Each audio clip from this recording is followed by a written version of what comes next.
नमस्कार, मैं हूं शरद द्विवेदी और आज का हमारा मुद्दा है लक्ष्मण का वनवास, बहाना, लंगड़े घोड़े हैं निशाना। कहने में अच्छा नहीं लगता, लेकिन ये शब्दावली कांग्रेस की तरफ से और कांग्रेस के सीनियर लीडर राहुल जी की तरफ से सामने आई है।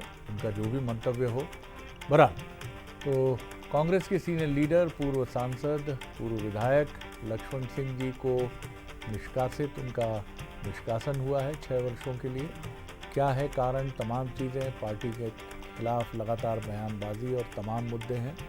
लेकिन पहले हम ये रिपोर्ट देखेंगे, उसके बाद फिर डिबेट की तरफ चलेंगे। आज कैमरे में कह रहा हूं, उमर अब्दुल्ला जो है मुख्यमंत्री जम्मू कश्मीर का, वो आतंकवादियों से मिला है। और कांग्रेस सरकार को मैं मेल भी डाला है खड़गे जी को, राहुल गांधी से भी कहूंगा, इनसे समर्थन कीजिए आप। अपने बयानों से कांग्रेस को हमेशा मुश्किल में डालने वाले लक्ष्मण सिंह को पार्टी ने 6 साल का वनवास दे दिया है। जी हां, अपने बयानों से भोपाल से दिल्ली तक राजनीतिक भूचाल लाने वाले लक्ष्मण अब 6 साल के लिए निष्कासित हो चुके हैं। कांग्रेस ने ऑपरेशन सिंदूर के दौरान दिए गए लक्ष्मण सिंह के बयान को पार्टी विरोधी करार देते हुए उन पर बड़ी कार्रवाई की है। ये वही लक्ष्मण हैं जो लगातार पार्टी की रेखा लांघते रहे हैं। पहलगाम हमले को लेकर की थी टिप्पणी, सीएम उमर अब्दुल्ला आतंकियों से मिले हुए हैं। राहुल सोच समझकर बात करें, वो नेता प्रतिपक्ष हैं। 2023 में कहा था राहुल गांधी बड़े नेता नहीं। राम मंदिर को लेकर पार्टी के स्टैंड पर सवाल उठाए, सीएए पर कांग्रेस के रुख के खिलाफ बात की, कृषि ऋण माफी पर की थी राहुल की आलोचना। पार्टी का आरोप है कि लक्ष्मण सिंह ने राहुल गांधी और सोनिया गांधी को लेकर जो बयान दिए वो माफी योग्य नहीं है। पार्टी ने बार बार उन्हें चेताया, लेकिन लक्ष्मण सिंह कांग्रेस के खिलाफ बोलते रहे। पिछले दिनों उनका ये बयान, जिसमें उन्होंने कहा कि श्री राहुल गांधी जी और श्रीमती सोनिया गांधी जी आतंकवादियों के साथ खड़े हैं, ये बयान बहुत दुर्भाग्यजनक था और पार्टी ने इसको बर्दाश्त नहीं किया, जिसके कारण से उनकी प्राथमिक सदस्यता को भी निलंबित कर दिया, खारिज कर दिया और पार्टी ने उन्हें 6 वर्ष के लिए पार्टी से निष्कासित कर दिया। जो बात पार्टी फोरम पे कहनी चाहिए वो पार्टी फोरम पर ना कह के पब्लिक फोरम पे कहना मैं उचित नहीं मानता हूँ। कांग्रेस ने साफ कर दिया है कि जो नेता अपने बयानों से बीजेपी को फायदा पहुंचाते हैं उन्हें बख्शा नहीं जाएगा। लक्ष्मण सिंह की छुट्टी इसी नीति के तहत हुई है। राहुल गांधी खुद कह चुके हैं कि पार्टी में अनुशासन सर्वोपरि होगा, लेकिन बीजेपी लक्ष्मण सिंह के खिलाफ हुए एक्शन पर हमलावर है। लक्ष्मण सिंह जी कांग्रेस को सत्य का आईना दिखाते रहते हैं, तो कांग्रेस में सत्य का आईना दिखाने वालों का क्या हाल होता है ये मुझे लगता है कि लोग जानते ही हैं, और शायद वही लक्ष्मण सिंह जी के साथ हुआ। राहुल गांधी जी के यहाँ आने के बाद ये सृजन का काम शुरू हो गया है, यानी कांग्रेस से विसर्जन का काम आरंभ कर दिया है राहुल गांधी जी ने। तो मुझे लगता है कि कांग्रेस के अंदर सच बोलना भी एक अपराध हो गया है। भोपाल दौरे पर राहुल गांधी ने रेस और शादी के घोड़े के साथ ही लंगड़े घोड़ों का भी जिक्र किया था। पार्टी ने लंगड़े घोड़ों की पहचान करके एक्शन का मन बना लिया है। लक्ष्मण सिंह को निकालकर शायद कांग्रेस यही संदेश दे रही है। लक्ष्मण के खिलाफ एक्शन पार्टी के अंदर मौजूद फूल छाप कांग्रेसियों के लिए बड़ा संदेश है। क्या लक्ष्मण सिंह का निष्कासन अनुशासन का मामला है या फिर कांग्रेस के अंदर जमे विरोधियों के वनवास की शुरुआत? तो आपने देखा कि किस तरह लक्ष्मण सिंह जी के खिलाफ ये एक्शन लिया है, और ये कांग्रेस की रीसेंट पास्ट में की गई सबसे बड़ी कार्रवाई है।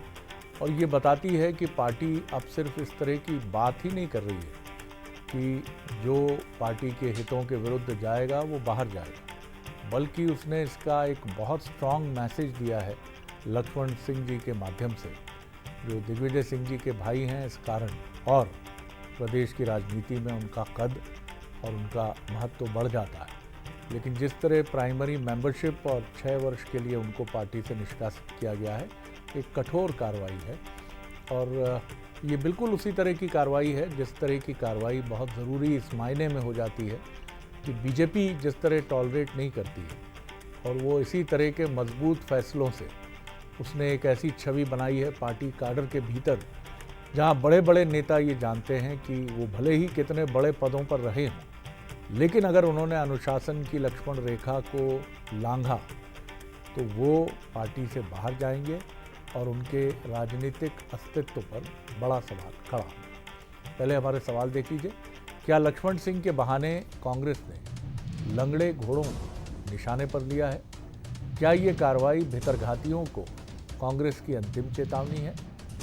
कांग्रेस में संगठन के सृजन के साथ विसर्जन शुरू हो गया है उन नेताओं का जो पार्टी के हितों के खिलाफ जा रहे हैं। बीजेपी के इस आरोप में कितना दम है? हमारे जो मेहमान हैं उनसे मिलिए। स्टूडियो में मेरे साथ हैं अपराजिता पांडे, युवा नेता, प्रवक्ता कांग्रेस की। बहुत स्वागत है अपराजिता जी। और साथ ही हैं अजय सिंह यादव जी, युवा नेता, प्रवक्ता बीजेपी के, उनका स्वागत है। साथ ही वरिष्ठ पत्रकार, वरिष्ठतम पत्रकार दिनेश गुप्ता जी, राजनीतिक विश्लेषक हमारे साथ हैं, उनका भी स्वागत है। दिनेश जी, आखिर वो घड़ी आ गई जिसका कांग्रेसियों को था इंतज़ार और वो ये मान रहे थे कि पार्टी अब सिर्फ ये बात नहीं कर रही है। और चलिए हम फिर प्रतिक्रिया लेंगे, लेकिन पहले एक छोटा रिएक्शन बीजेपी का लेते हैं, फिर दिनेश जी की तरफ जुड़ेंगे। जी दिनेश जी, आपका क्विक रिएक्शन है। हाँ जी, आपका। अजय जी, माफ़ी चाहूँगा जी। देखिए शरद जी, जिस तरह से आज लक्ष्मण सिंह जी के ऊपर कार्रवाई हुई है, ये पूरी तरह प्रमाणित हो गया है कि कांग्रेस पार्टी में गांधी परिवार का ओहदा संगठन में एक मालिक का ओहदा है। तो जब भी कोई कांग्रेस में गांधी परिवार के ऊपर सवाल उठाता है तो वो कांग्रेस पार्टी में रह नहीं सकता है। लक्ष्मण सिंह से भी बड़े नेता शरद पवार होते थे, जिन्होंने सबसे पहले सोनिया गांधी का विदेशी मूल का मुद्दा उठाया और उसके बाद उन्हें कांग्रेस से बाहर जाना पड़ा, अपनी पार्टी बनानी पड़ी। उसी तरह से लक्ष्मण सिंह ने गांधी परिवार के ऊपर सवाल उठाए, उनकी कार्यशैली पे सवाल उठाए, तो उन्हें बाहर का रास्ता दिखा दिया। ये कांग्रेस में लगातार चलने वाली परंपरा है और ये कांग्रेस में लोकतांत्रिक मूल्यों आप ये मान रहे हैं कि लक्ष्मण सिंह जी के बयान कांग्रेस के हित में थे? देखिए, कांग्रेस के हित में होने से निर्णय नहीं होता है। ऐसे तो अजय राय ने राफेल का पुतला बना के देश की सेनाओं का अपमान किया, उन पर तो कभी कोई कार्रवाई नहीं हुई और अन्य भी नेता करते रहे। तो यह अनुशासनहीनता का क्राइटेरिया नहीं है, क्राइटेरिया है गांधी परिवार के खिलाफ जो सवाल उठाएगा वो कांग्रेस पार्टी में नहीं रह पाएगा। इसीलिए लक्ष्मण सिंह पर इस तरह की कार्रवाई हुई है। और जिस तरह से राहुल गांधी भोपाल में लंगड़ा घोड़ा, एक तीसरे तरह का घोड़ा बता के गए थे, तो वो कहीं ना कहीं दिग्विजय सिंह और उनके परिवार के ऊपर निशाना था। और लक्ष्मण सिंह पर जो कार्रवाई हुई है उसने इस बात को भी प्रमाणित कर दिया है कि कांग्रेस पार्टी में अब दिग्विजय सिंह और उनके परिवार के ऊपर निशाना भी साधा जा रहा है और पार्टी उन्हें बैगेज मान रही है। एक लंगड़ा घोड़े के रूप में उन्हें चिन्हित किया गया है। और लक्ष्मण सिंह पे जो कार्रवाई कोई कल्पना भी नहीं कर सकता था आज से 5 साल या 10 साल पहले कि दिग्विजय सिंह या उनके परिवार को पार्टी से निकाला भी जा सकता है। तो ये साथ में दिग्विजय सिंह जी के भी युग समाप्ति की व्यवस्था दिखाई दे रही है। ये पूरी तरह गांधी परिवार पे अटैक और दिग्विजय सिंह के राजनीतिक समाप्ति की दिशा में ये कदम है। दिनेश जी, कैसे देखते हैं आप बड़ी कार्रवाई, लंगड़े घोड़े, तमाम तरह की बातें, बीजेपी ने फिर निशाना साधा और लक्ष्मण सिंह जी को जिस तरह से बाहर का रास्ता दिखाया है, क्या मैसेज है, क्या मायने हैं? और क्या ये भी आप मानते हैं कि दिग्विजय सिंह जी पर भी ये कहीं ना कहीं एक प्रहार है? क्या इसको इस रूप में भी देखा जा सकता है? शरद जी, एक तो ये जो एक और शब्द होता है घोड़ों के लिए, वो होता है बिगड़ैल घोड़े। जो कांग्रेस की सबसे बड़ी समस्या रही है, बिगड़ैल घोड़े।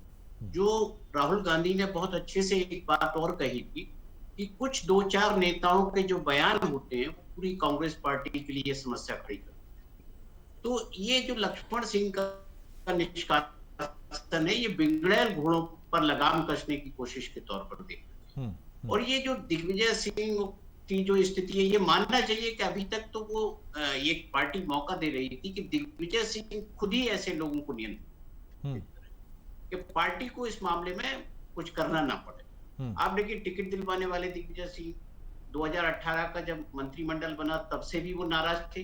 कोई ऐसा नहीं है कि लक्ष्मण सिंह अभी नाराज हुए, लक्ष्मण रेखा तो कई बार पार की। जी। और वो भारतीय जनता पार्टी में भी तो टूरिज्म करके आए हैं ना, वहां भी तो रहे आए हैं, उन्होंने वहां की राजनीति भी देखी है, फिर वापस कांग्रेस में भी आए हैं वो। तो जिस तरह जो पार्टी अपने जिस तरह की एक जी, चलिए मैं लौटूंगा, थोड़ा सा तकनीकी इशू है। तो दिनेश जी का कहना है कि ये मसला जो है कहीं ना कहीं दिग्विजय सिंह जी पर भी एक इम्पैक्ट डालने वाला विषय है, जो ये बताता है कि दिग्विजय सिंह जी चाहते तो क्या रोक सकते थे इस विषय को। अपराजिता जी, बड़ा मसला है ये, आपने एक बड़ी आपकी पार्टी ने कार्रवाई की है, और क्या आप ये माने कि अब अनुशासनहीनता का कोई भी प्रसंग होगा पार्टी इसी तरह उसको डील करेगी? क्योंकि आपके साथी बीजेपी के आरोप लगा रहे हैं कि जो नेहरू गांधी परिवार के खिलाफ बोलेगा वही निशाने में आएगा। देखिए शरद जी, राहुल जी ने एक बात साफ कर दी है कि अनुशासनहीनता टॉलरेट नहीं होगी पार्टी काडर में। नींव होती है, अगर अनुशासन होता है तो एक राजनीतिक दल अच्छी तरह बढ़ सकता है, आगे बढ़ सकता है सही मायनों में। भारतीय जनता पार्टी जब भी बात करती है मुझे बहुत हास्यास्पद लगता है, क्योंकि उनकी पार्टी में इनर पार्टी डेमोक्रेसी है ही नहीं, संवाद का कोई स्थान ही नहीं होता। आपने देखा विजय शाह जी सेना का अपमान करते हैं, महिलाओं का अपमान करते हैं, एक धर्म विशेष को टारगेट करते हैं, और क्या देखते हैं आप कि उन्हें सीएम के साइड में बैठाया जाता है। यह अनुशासनहीनता नहीं है, बहुत बड़ी अनुशासनहीनता है। हाई कोर्ट ने संज्ञान लिया, सुप्रीम कोर्ट तक बात गई, एसआईटी गठित होने को कहा है, अभी तक उसका कोई रिजल्ट नहीं आया, फिर भी मुख्यमंत्री के साइड में विजय शाह जी बैठे नजर आते हैं। अभी अनुशासनहीनता की बात हो रही थी तो मुझे कुछ उदाहरण याद आते हैं। मुख्यमंत्री जी के खिलाफ कोई भी बोले इस प्रदेश में तो उसे शो कॉज नोटिस हो जाता है, पर आर्मी और महिलाओं के खिलाफ बोले तो कुछ नहीं, इस मध्य प्रदेश में you go scot free. Chintamani Malviya ji ने क्या, किसानों की जमीन को बचाने का सवाल उठाया सिंहस्थ में, उनको शो कॉज नोटिस दे दिया जाता है। नरेंद्र पटेल जी अपनी ही सरकार में, आज भारतीय जनता पार्टी की सालों से सरकार है, फिर भी आंखों से आंसू उनके निकल गए, हमने देखा। क्यों? क्योंकि भारतीय जनता पार्टी में ना सुनवाई है ना अनुशासन है। और हमारी जो कांग्रेस पार्टी में है, अगर कोई बार बार ऐसी बयानबाजी करेगा जिससे पार्टी असहज होती है तो उसको शरद जी कांग्रेस पार्टी में स्थान नहीं मिलेगा। ये बात दिग्विजय सिंह जी या राहुल गांधी जी की है ही नहीं, छोटा नेता हो या बड़ा नेता हो, अनुशासनहीनता नंबर 1 चीज है कांग्रेस पार्टी में। अगर आप सही तरीके से अपनी पार्टी आइडियोलॉजी को सामने नहीं रख सकते तो फिर एक राजनीतिक दल में होने की आपकी कोई जगह ही नहीं है। ये भी आपके पायलट प्रोजेक्ट का एक हिस्सा है, क्योंकि लक्ष्मण सिंह जी का ये पहला मौका नहीं है, इसके पहले भी उन्होंने कई ऐसी टिप्पणियां की हैं जो अनुशासनहीनता के दायरे में। एक बार तो वो खुद अपने बड़े भाई और दिग्विजय सिंह जी के बंगले पर प्रदर्शन करने पहुंच गए थे, और साथ में उनके साथ कथित रूप से भजन मंडली भी थी, फिर दिग्विजय सिंह जी ने उन्हें समझा बुझा के बाहर भेजा। तो ये क्या मतलब, ये पायलट प्रोजेक्ट के तहत अब आप नहीं इसको और ज़्यादा एग्रेसिव हैं अब आप? बिल्कुल सही शरद जी, बिकॉज मैंने आपको बताया ना, आंतरिक लोकतंत्र बहुत है कांग्रेस में, हर किसी की बात सुनी जाती है, हर कोई पटल पे अपनी बात रखता है। अभी भी हमने क्या देखा, जब जहां इनकी बात आती है वहां पर भी दिल्ली हाई कमांड तक रिपोर्ट गई, उनसे उत्तर मांगा, स्पष्टीकरण मांगा। जब लक्ष्मण पटेल जी का आंसर सैटिस्फैक्टरी नहीं लगा, असंतोषजनक लगा, तो फिर पार्टी ने कोई कदम उठाया। क्योंकि इनर पार्टी डेमोक्रेसी अपनी जगह है, अनुशासनहीनता अपनी जगह है। और राहुल गांधी जी की बात से मैं सहमत हूं कि अगर यही इस तरीके से चलता रहा और पार्टी असहज होती गई लोगों के बयानों से तो आगे बढ़ना मुश्किल है। तो डेफिनेटली एक पायलट प्रोजेक्ट है और अनुशासनहीनता कांग्रेस पार्टी में अब नहीं टॉलरेट की जाएगी। दिनेश जी इस वक्त फोन पर हमारे साथ हैं। दिनेश जी, आप अपनी बात पहले पूरी कर लीजिए, फिर मैं एक सप्लीमेंट्री सवाल के साथ आपसे रूबरू होता हूं। जी दिनेश जी, आवाज पहुंच रही है आप तक? चलिए जी, अजय जी आपका रिएक्शन। देखिए शरद जी, वैसे तो ये कांग्रेस पार्टी का आंतरिक मामला है और हमें कोई मतलब नहीं, वो तो सारे घोड़े और जिस नस्ल का मानना हो उस पर कार्रवाई करें।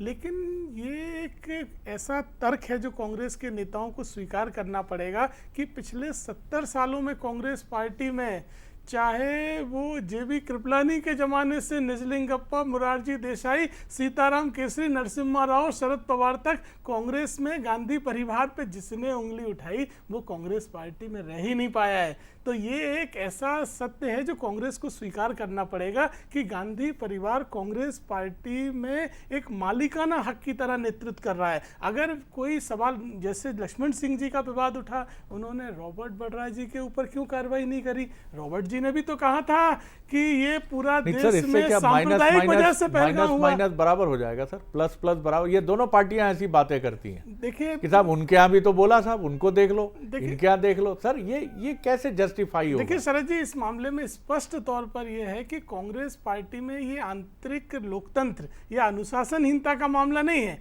ये केवल एक परिवार के ऊपर सवाल उठाने का मामला है। अन्यथा कांग्रेस में लगातार अनुशासनहीनता होती है। पार्टी के नेता कार्यकर्ता दफ्तरों तक को तोड़ देते हैं, मंच तोड़ देते हैं, सवाल उठाते हैं, कभी कोई कार्रवाई नहीं होती है। लेकिन ये केवल और केवल गांधी परिवार के ऊपर सवाल उठाया, वक्त देने के मूड में नहीं है आप। अभी इस पहली कार्रवाई को भी आप मान रहे हैं कि सिर्फ दिखावा है। दिनेश जी, आपने सुनी होगी बात अजय सिंह जी की, आप पहले अपनी बात पूरी कर लीजिए, फिर दो हमारे मेहमानों को जितना आप सुन पाए हो उनके स्टेटमेंट्स पर भी आपका रिएक्शन। जी सर। जी, जो भारतीय जनता पार्टी तो स्वाभाविक है कि वो उसी तरह की प्रतिक्रिया देगी। देखिए, सच्चाई किसी भी राजनीतिक दल में हो, हर राजनीतिक दल में जो है नेताओं का सच कई बार ऐसा होता है कि कड़वा होता है। भारतीय जनता पार्टी में भी ऐसे बहुत सारे नेताओं के बयानात हमने सुने जिनको पार्टी बर्दाश्त नहीं कर पाई थी, तो चलता रहता है। लेकिन जो लक्ष्मण सिंह का मामला है, आप इसे केवल एक पक्ष नहीं देख सकते कि जो उन्होंने बयानात दिए, ये सियासत मैनेज करने का पूरा जो काम था, ये राहुल घराने का काम था, क्योंकि उनका पूरा परिवार इस राजनीति में, उनके इलाके में उन चलता है। यदि वो परिवार की राजनीति को मैनेज नहीं कर पा रहे और इसका खामियाजा यदि पार्टी को भुगतना पड़ रहा है, तो मुझे लगता है कि ये बहुत एक्सेस टाइम पार्टी ने दिया। उनके जो एक कद है उसके हिसाब से उन्हें पर्याप्त समय दिया गया। और देखिए ना, लक्ष्मण सिंह जी का चेहरा ऐसा नहीं है जिससे स्टेट वाइड उनको कोई नुकसान होने वाला हो, क्योंकि वो जो चाचौड़ा का चुनाव हारे थे तो वो किस कारण से आ रही थी, ये बहुत सारी चीजें उनकी राजनीति। अच्छा, ये एक सप्लीमेंट्री छोटा सा ये है दिनेश जी कि क्या बीजेपी के लिए रास्ता उनका खुलता है, या बीजेपी के लिए भी अब वो उस तरह से मायने नहीं रखते हैं? क्योंकि वो अक्सर कहते रहे कि अटल जी के प्रति मेरी बड़ी गहरी श्रद्धा थी, इसलिए मैं बीजेपी में गया था। तो फिर उनको यदि जो है उनका राजनीति में तो भाजपा किस तरह से उनको स्वागत करती है, उनको स्वीकार करती है, क्योंकि जब वो भाजपा में थे तब की राजनीति अलग थी, आज की राजनीति अलग है। और फिर उस राजनीति में जो है वो कितने फिट होते हैं, पार्टी उनको मौका देती है नहीं देती है, बहुत सारी चीजें बदल गई। उनकी उम्र के लिहाज से भी बदल गई है, उनकी उम्र भी उसके उस जो दौर में है वो कि पार्टी उनको कितना आगे ले जाना चाहेगी। तो मुझे लगता है कि ये जो राजनीति के लिए जो राहुल गांधी जी की टिप्पणी की बात कर रहे थे ना आपकी, वो वनवास का जो शब्द है, वो वनवास की ही स्थिति अवस्था में उनको डाल दिया है। क्योंकि अब वो यदि आएंगे तो पार्टी कितना मौका देती है, किस तरह का मौका देती है, मुझे लगता है भाजपा में अब उनके चांसेस बहुत ब्राइट दिखते नहीं है। दिनेश जी, एक और छोटा सा सप्लीमेंट्री संक्षेप में जवाब चाहूँगा। क्या अब ये माने कि अब कांग्रेस एक नए मोड की तरफ चली गई है? लक्ष्मण सिंह जी के माध्यम से संदेश साफ है आने वाले समय में, क्योंकि बीच में ये भी चर्चा थी कि शशि थरूर जी को वो कोई एक्शन फिलहाल नहीं लेना चाहती जिससे वो हीरो हो जाएंगे। तो एक रणनीति अब बना ली गई है ऐसे नेताओं को लेकर जो पार्टी को लगातार तकलीफ में डाल रहे हैं और कांग्रेस में भी बने रहते हैं। बिल्कुल शरदी, आपने ठीक कहा। देखिए, कांग्रेस को जो नुकसान होना था वो नुकसान हो चुका है, हर स्थिति में हो चुका है।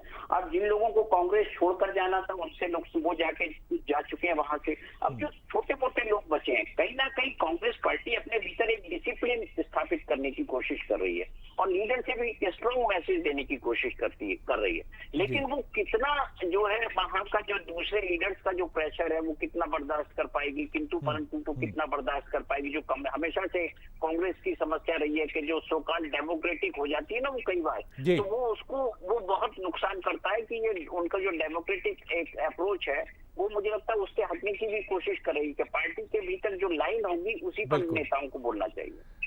तो आपका स्टेटमेंट, आपकी बात मुझे दिनेश जी ये भी याद दिला रही है कि कमोबेश ये बीजेपी के उस युग की वापसी जैसा है जब बीजेपी ने बलराज मधोक जी को जनसंघ से बाहर किया था, जब 1980 के पहले जनसंघ थी, और 1980 के बाद कई बड़े नेता, चाहे आप याद करते चलें बंगारू लक्ष्मण जी से लेकर तमाम बड़े नेताओं के नाम आपकी स्मृति में कौंधेंगे। और बीजेपी ने कहा कि संगठन और देश पहले, हमारे यहाँ कोई भी व्यक्ति पार्टी और देश से बड़ा नहीं हो सकता। तो अब राहुल गांधी के लिए भी ये एक बड़ा मौका है अपराजिता जी कि आप भी ये मैसेज दें कि पार्टी बड़ी है, पार्टी का हित बड़ा है और हम इसको लेकर आगे बढ़ेंगे। तो हम उम्मीद करें आगे और भी एक्शंस बिल्कुल बिल्कुल सही है। ये पार्टी सबसे बड़ी होती है, देश का हित सबसे बड़ा होता है।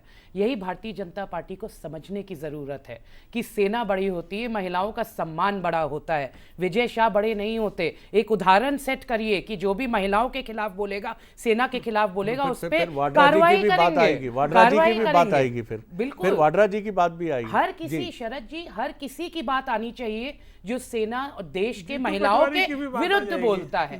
भारतीय जनता पार्टी की प्रॉब्लम ये है भारतीय जनता पार्टी की कि सत्य के आईने की बात करते हैं और काम ठीक विपरीत। चाहे मध्य प्रदेश में देखिए, यहाँ पे शिखर सेंटर पे देखिए, गडकरी जी की व्यथा से क्या हम सब लोग परिचित नहीं है? गांधी परिवार की बार बार बात होती है शरद जी। एक छत्र राज चलता है भारतीय जनता पार्टी में, वन मैन शो है, किसी को कुछ बोलने की स्वतंत्रता ही नहीं है। भारतीय जनता पार्टी में आज हम क्या देख रहे हैं? कोई कुछ बोल सकता है? जो अपनी गवर्नमेंट के खिलाफ, सरकार के खिलाफ बोले, शो कॉज नोटिस आ जाता है, पर सेना और महिलाओं के खिलाफ बोले, वेरी गुड। मणिपुर की स्थिति बद से बदतर होती गई। क्या किया भारतीय जनता पार्टी में? नो अकाउंटेबिलिटी, नो अनुशासनहीनता। ये आज भारतीय जनता पार्टी का चाल चरित्र चेहरा है। अजय जी जवाब दीजिए। दो बातों पर कह रही हैं अपराजिता कांग्रेस की तरफ से कि यहाँ पर कोई जवाबदेही बीजेपी की तरफ से नहीं आती, फटाफट आपके यहाँ से शो कॉज नोटिस जाते हैं, लेकिन इन दो सब्जेक्ट जिनका वो जिक्र कर रही हैं वहाँ पर सुनवाई नहीं है, उनका आरोप है। देखिए शरद जी, कांग्रेस पार्टी और भाजपा में मूल अंतर है। यहाँ संगठन आधारित कार्यकर्ताओं को नेतृत्व मिलता है, चाहे जेपी नड्डा जी हों, चाहे अमित शाह हों, चाहे मोदी जी हों, चाहे बीडी शर्मा जी हों, चाहे मोहन यादव जी। ये वैसे लोग हैं जिनके परिवार में कभी कोई किसी पद पे नहीं रहा, और कांग्रेस पार्टी में ऐसे लोग नेतृत्व करें ये संभव नहीं दिखता है। तो कांग्रेस पार्टी और भारतीय जनता पार्टी का कहीं कोई संभावना एक जैसी जोड़ना पूरी तरह से कुतर्क है। दूसरी तरफ जिन मुद्दों की आप बात कर रहे हैं, जीतू पटवारी रस चाशनी ढूंढते थे, महिला अपराधों के आरोपी